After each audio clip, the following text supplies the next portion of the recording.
талайдың жаққан жұлдызын, мейірім жапқан нұр жүзін, айналайын ұстаздан оқытқан елдің ұл қызын. Сабырға салып ақырын, шәкіртке айтқан ақылын, шәкірті түссе бәйгеге отырар қысып тақымын.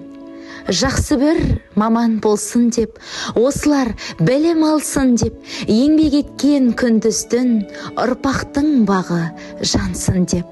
Жөнге салған тәртібін, түсінген бала жан сырын, уайымдау мен шәкіртін өткізген солай әр күнін.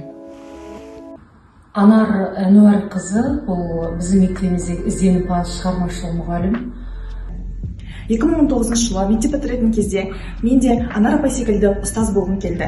Осы тұста өзімнің сынып жетекшім Дүйсенғалиева Анар апайым туралы айтқым келіп тұр. Өзімдік сенімсіздігімді көрсетсем де, ұстазым салың суға кетпесін Альбина деген сияқты өзіндік қолдау сөздерін айту арқылы. Осы мамандықты таңдауыма Анар Әнуарқызының маған тигізген септігі өте көп. Мен Дүйсенғалиева Анар Әнуарқызы Маңғыстау облысы Бейнеу ауданындағы Бейнеу гимназиясында 2002 жылдан бері қазақ тілі мен әдебиеті пәнінен сабақ беріп еңбек етіп келемін. Алғаш гимназияға келген кезеңім оп-оңай болды деп айта алмаймын. Мұғалім мамандығының қызығымен қатар қиындығы да болатыны барша әріптесіме аян. Себебі өңкей, сен тұр мен атайын әріптес, алдымда көрсем білсем деп қанатын құшша қомдаған зерек алғыр шәкірт, талап жоғары, өзімді қайнап тұрған майға салып жібергендей сезіндім. Алайда күйіп қалғаным жоқ. Әдемілеп аударыстырып пісіріп алған бауырсақтай бола бастадым. Себебі мен жақсы ортаға, жақсы ұжымға тап болдым. Осы орайда ерекше атап өткім келеді, қазіргі таңда арамызда жоқ, тие берсін, жаны жаннатта болсын, тілеген қызы Қатер апайымды ерекше еске аламын. Апай сол таңда гимназияда оқушының меңгерушісі қызметін атқаратын еді. Апай маман ретінде мені өзіне тарта алды, кеңесін бере алды, қолдады да, қорғады да. Апайдың әр сөзі әлі есімде. Сол таңда да маған апай күшіме күш, жігеріме жігер қоса білді. Әр мұғалімнің алдына қойған мақсаты болады. Ал менің мақсатым қандай? Алдымдағы әр оқушының бойындағы иненің жасуындай болса да қабілетін дер кезінде тани білу, түрткі бола білу, одан әрі ұштап оқушының шығармашылығын қалыптастыра білу. Мақсатыма жетуді қандай қадамнан бастадым? Алғашқы жылдары жасыратыны жоқ, түнгі сағат 3-ке дейін 45 минуттық сабаққа дайындалатынмын. Тек қана кітаппен шектелмейтінмін, қосымша материалдар іздеймін. Себебі мен оқушының сұранысына толыққанды жауап бере алатын мұғалім болуым керек деп, өзімді өзім соншалықты қамшылайтын едім. Сол ұйқысыз түндердің, тынымсыз еңбектің нәтижесі болды. Еңбегім зая кетті деп айта алмаймын. Әлі күнге мұғалім ретінде кез келген сабағыма мақсатқа сай әдісті таңдап алуда ойланам. Себебі алдымда 20 бала отырсын, 24 бала отырсын, мен сабаққа барлығын дерлік бір уақытта жұмылдыра алуым керек. Бұл менің ұстаздық парызым. Сондықтан әдісті, тәсілді іріктегенде барлық оқушымды қамтуды ойлаймын, басты мақсат қыламын. Рөлді өзі таңдап алатындай әдістерді жақсы көремін.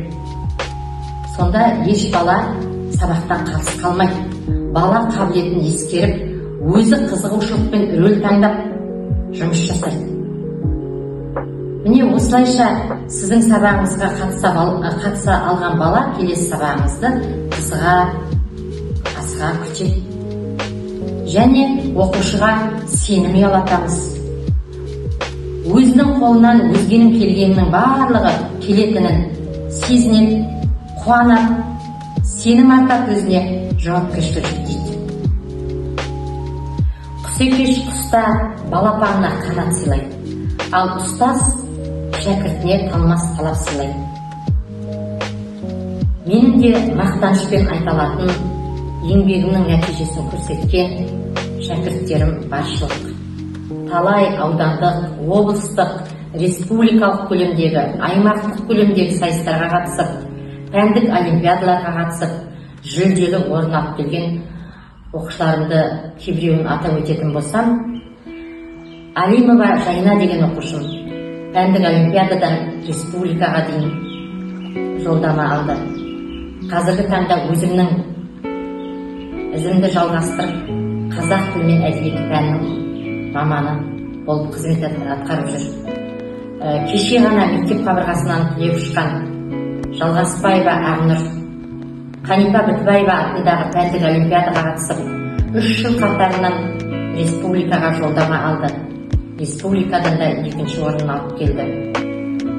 Әрине, әр оқушысын шығармашылықпен жұмыс жасай білуге баулитын ұстаз өзі шығармашылықпен айналысу керек, бәсекеге қабілетті болу керек, бәрін өзінен бастау керек, оқушысына өзі үлгі болу керек. Мен өзімде талай аудандық, облыстық, республикалық деңгейдегі сайыстарға қатысып келемін. Ұстаз бала жанның тамыршысы, немесе шығарма жазу ақыл ойдың жемісі, эссе жаза білейік тақырыбында жазылған еңбектерім осы өзімнің іс тәжірибемнің нәтижесі деп айта аламын.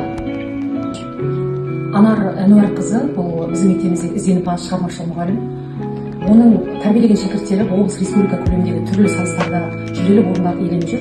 Сондай ұстаздың эссе тақырыбында жазылған іс тәжірибесі ауданда, облыста таратылып, қазіргі таңда жас мамандарға өзінен кейінгі жас мұғалімдер үлкен көмекші құрал болып тұр. Мен ұстаздың еңбегін жоғары бағалаймын. Апайдан үйренеріміз өте көп деп есептеймін. Қайырлы күн, менің есімім Жайна.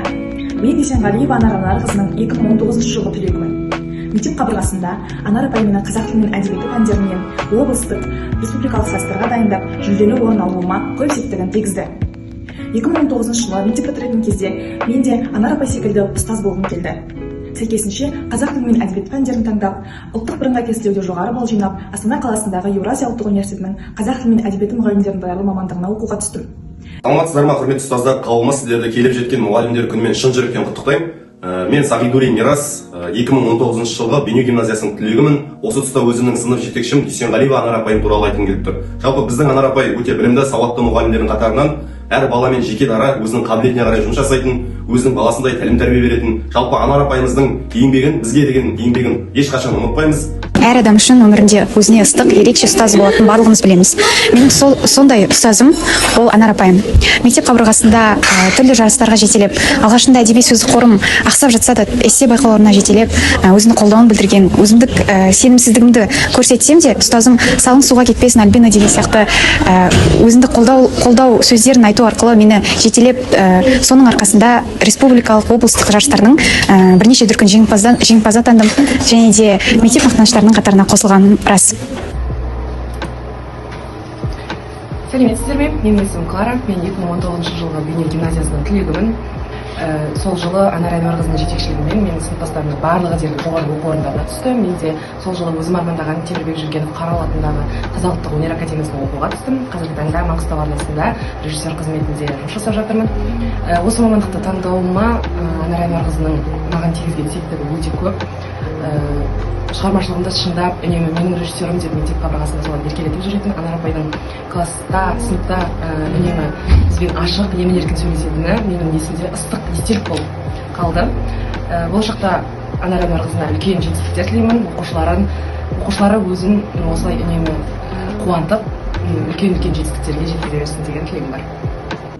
Ұстаз ретінде белгілі бір жеңістерге, өзім ойлаған арман мақсаттарыма жеткен болсам, әрине бір жағында маған қолайлы жағдай жасай алған отбасым тұрғандығында айта кеткім келеді. Жолдасым екеуміз тәрбиелеген 2 қызымыз, 3 ұлымыз бар. Үлкен қызым Жаннұр осы Бейнеу гимназиясының түлегі, география пәнінің мұғалімі болып еңбек етіп жатыр. Екінші қызым Бибінұр Бейнеу лицейінің түлегі, Атырау қаласында тұрады. Сертификаттау стандарттау мамандық бойынша жоғары оқу орнын бітірген. Одан кейін Қанағат осы Бейнеу гимназиясының түлегі,